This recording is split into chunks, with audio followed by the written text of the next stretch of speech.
penghitungan perolehan suara pasangan calon presiden dan wakil presiden.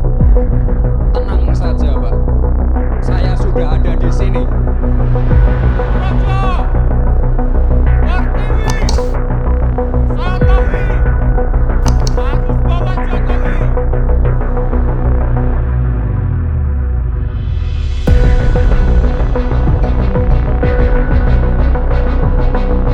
Habis pemilu 2024, terbitlah Pilkada serentak. Partai-partai politik mulai fokus membidik pemilihan kepala daerah yang akan dilangsungkan pada 27 November 2024.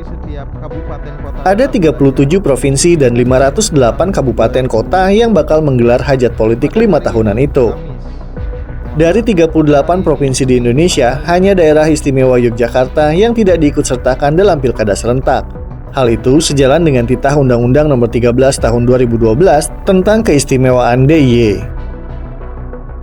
Dalam regulasi tersebut dijelaskan, Gubernur DIY dipercayakan kepada Sultan Hamengkubuwono dan Wakil Gubernur dijabat Adipati Pakualam. Kendati masih terlihat adem ayem, sejumlah partai politik sudah mulai ancang-ancang untuk menempatkan kader-kadernya sebagai kepala daerah. Nama-nama tenar sudah digadang-gadang bakal maju sebagai calon gubernur atau calon wali kota bupati.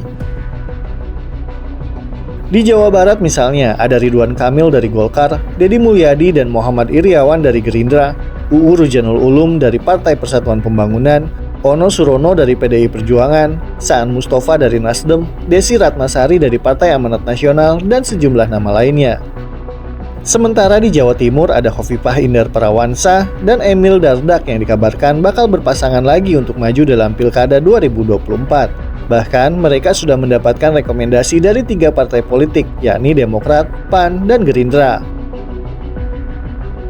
Selain kedua nama itu, Abdul Halim Iskandar dari PKB dan Tri Risma Harini dari PDI Perjuangan dinilai punya peluang bagus untuk maju sebagai calon gubernur Jawa Timur.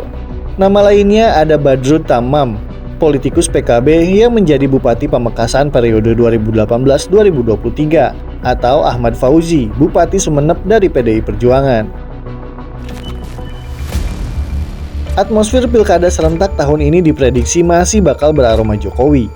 Pasalnya, orang nomor 1 di Indonesia itu akan mengamini anak menantunya untuk turut maju dalam perebutan kursi gubernur atau bupati.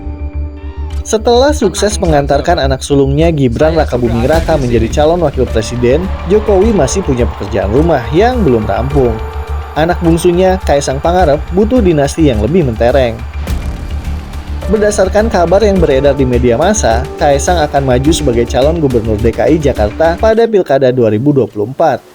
Sinyal itu sudah dibunyikan PSI sejak akhir Januari lalu, melalui keterangan yang disampaikan Wakil Ketua PSI DKI Jakarta MK Farah Mumtaz. Menurutnya, PSI menargetkan Kaisang menjadi gubernur Jakarta tahun ini karena berbagai alasan. Di antaranya, ia merupakan pemimpin masa depan yang mampu memahami kebutuhan warga Jakarta yang didominasi generasi muda. Namun, ambisi politik PSI itu terbentur Undang-Undang Nomor 1 Tahun 2015 tentang penetapan peraturan pemerintah pengganti Undang-Undang Nomor 1 Tahun 2014 tentang pemilihan gubernur, bupati, dan wali kota menjadi undang-undang.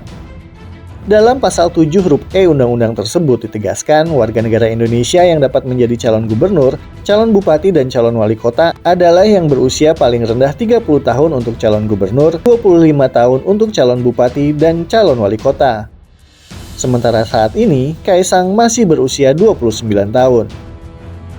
Pegiat media sosial John Sitorus punya solusi barbar. Dalam cuitannya di platform X pada 7 Maret 2024, ia menulis satu-satunya cara agar Kaisang bisa maju jadi calon gubernur adalah kembali curang dengan mengotak-atik konstitusi lewat jalur MK.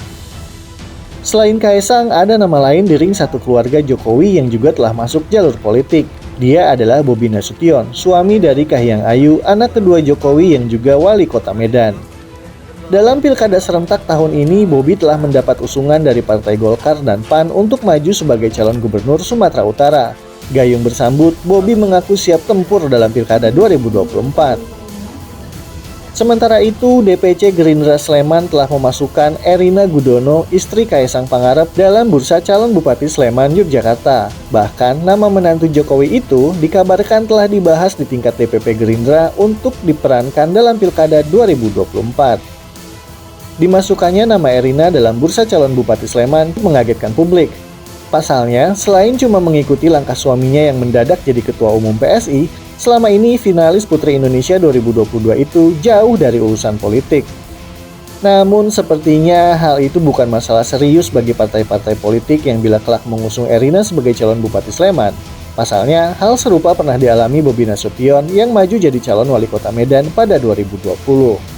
Bobi yang kala itu tidak punya pengalaman politik tapi dikenal sebagai menantu Jokowi bisa memenangi Pilkada Medan setelah diusung PDI Perjuangan, Gerindra, PAN, Golkar, PPP, Nasdem, PSI, dan Hanura.